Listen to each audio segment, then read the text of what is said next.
Hello, everyone, to the Jewish Week Online. I'm your host, Aaron Herman. What does it mean to be a Jewish poet? We had the opportunity to speak with Yehoshua November, a Jewish Week 36 on 36 alumnus.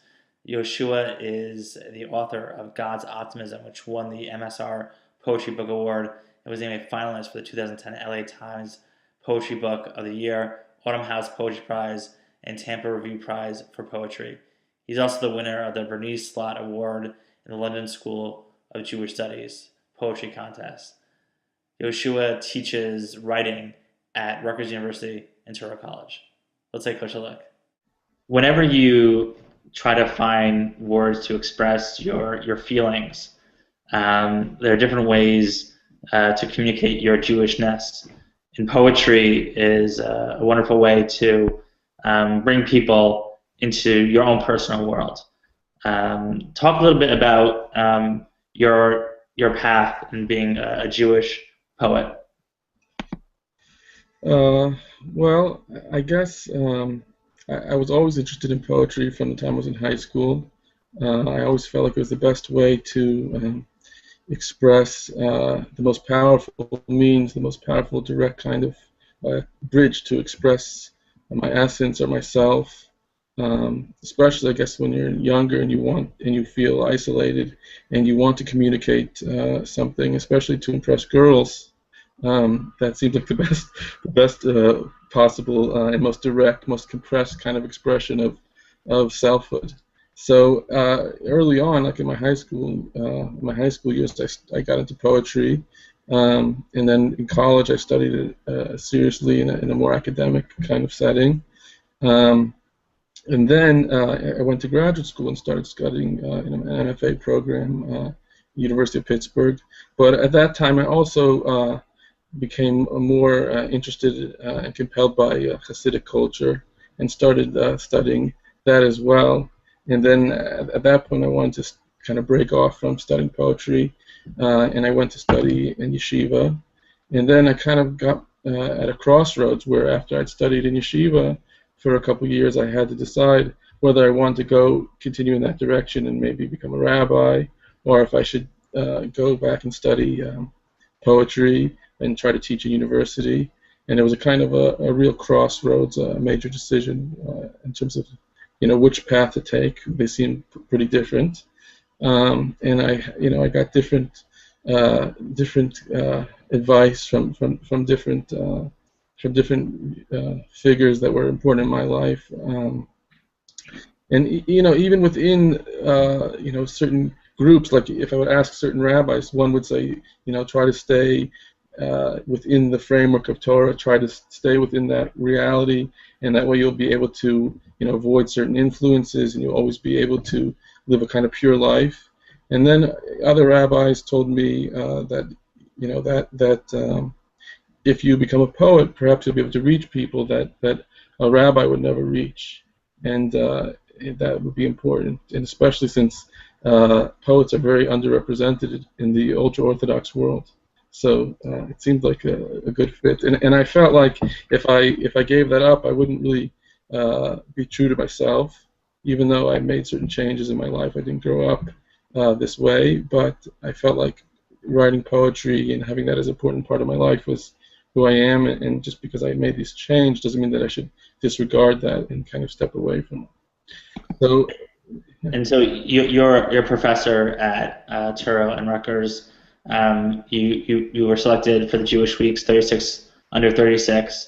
There's a lot of responsibility, and of first of all teaching people, but also for your own personal journey. All of your poems have really like this core of like this I would say this inner you that you're struggling with almost, and you want to express. You mean the interview right now that I'm struggling with?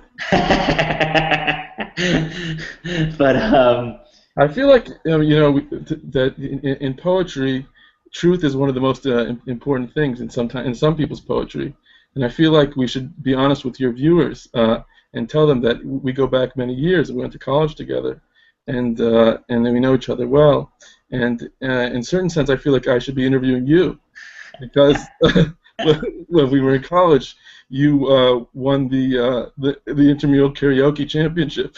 That is very true. You have some of you have a high profile in your own right. I don't disagree at all. And I'll never forget when you when you clinched the final tournament, when you threw the microphone up in the air and caught it. Yes, yes, yes. All good times. But going back to your poetry, um, what type of responsibility No one you thought said? you were going to win. No one thought you were going to win the karaoke championship. Um, so the essence of your poetry, alluding to what you said, was that responsibility um, of sharing Judaism to people who normally maybe were not able to connect to the Jewishness. Like, how do you deal with that?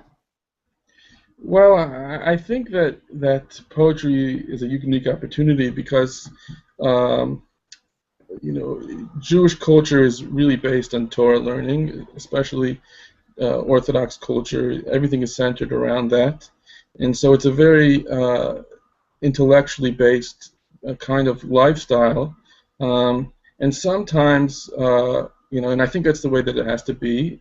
That's the only way to really ensure Jewish continuity. But sometimes what ends up being lost in that is like the human element, is like the immediacy, and I think that poetry can step in and provide that, can provide the human element to the Jewish life. In other words, studying text is the life is the life of a Jew, but it could sometimes be aloof. It could sometimes feel academic, and sometimes what we learn and what we read about sometimes feels very distant from our own real life, the real me that I'm going through my day. And I always find that poetry is a good place for an intersection for exploring how you have the idea or the ideal, and then you have your actual everyday life and how it plays out in the human realm. And I feel like the poetry is a great avenue to explore that, to explore the life of a Jew. I mean, that's why I think Judaism also has a tradition of stories. You have learning, which again you have to do, but you have learning and you also have stories because a life example, a real person living a certain way, has a certain impact that a text can never have. So poetry, although it's also a text, is kind of like a text of life. It's trying to bring across the human experience. For me, at least, and being that Judaism is my subject matter, um, it seems to be a great vehicle for expressing the humanity of Judaism and the humanity of my lifestyle, which again is often sometimes stereotyped, sometimes seen as lacking in emotional component. And poetry is a good way to kind of undermine that stereotype and to present the lifestyle as is lived by a human being. Can you share with us one of your poems? Yeah, sure.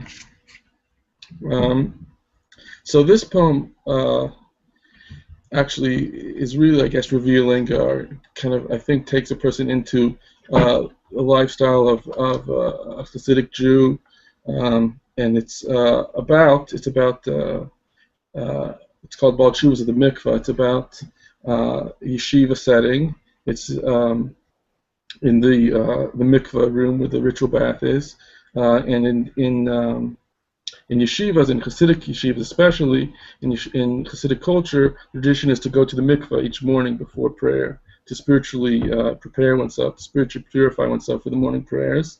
So you have this occurring where each morning, there's a large mikvah, you have all these men. Again, similar to a male locker room, I guess. But I always say it's similar to a male locker room, except nobody's athletic because it's yeshiva. It's like a lot of people are overweight.